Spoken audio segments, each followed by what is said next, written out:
Welcome back to my channel lime and life with SRK।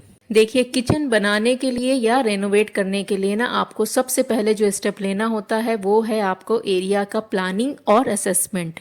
ये करना बहुत ज़रूरी है। और उसके बाद जो सेकंड स्टेप आता है वो है आपका idea, design and concept.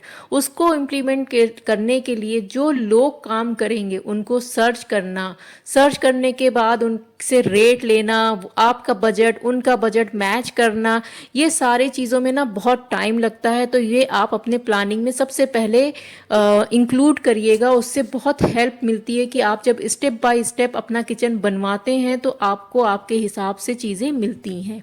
Third step जो होता है वो ये है कि आप उसके बाद जो भी स्ट्रक्चर वर्क है, जैसा आपने उसको सोचा है और जैसा आपको करवाना, उसको बहुत ही क्लोजली मॉनिटर करना।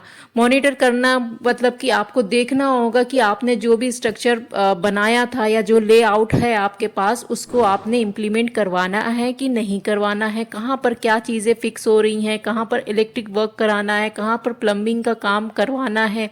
तो ये सब आपको देखना पड़ता है। फिर उसके बाद जो स्टेप आता है वो है आपका installation of cabinet and counter top. ये बहुत इंपॉर्टेंट पार्ट होता है किचन में, क्योंकि हमारा ज़्यादातर काम ना कैबिनेट खोलने और बंद करने में, और आपका जो काउंटर जो टॉप है उसको आपको देखना होता है। लास्ट में जो स्टेप आता है वो है फिनिशिंग टचेस। ये बहुत बहुत बहुत ज़रूरी है, क्योंकि आपको किचन में काम करना होता है तो आपको चेक करना है कि भाई ड्रॉर सही चल रहे हैं कि नहीं चल रहे हैं, स्मूथ हैं कि नहीं है, कहीं पर कोई गड़बड़ तो नहीं है, कहीं पर आपको अंदर शेल्फ तो नहीं डलवाना है।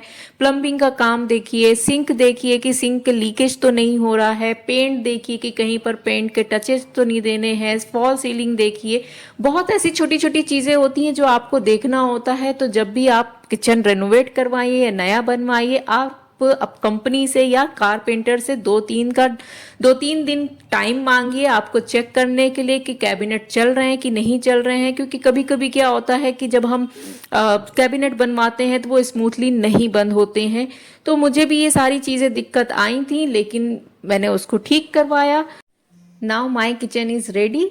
तो अगर आपको कुछ भी पूछना है तो मुझे कमेंट करके पूछ सकते हैं। डिटेल में बात करनी है तो मुझसे डिटेल में भी बात कर सकते हैं, लेकिन मुझे कमेंट करके ज़रूर बताइएगा कि आपको मेरा किचन रेनोवेशन कैसा लगा।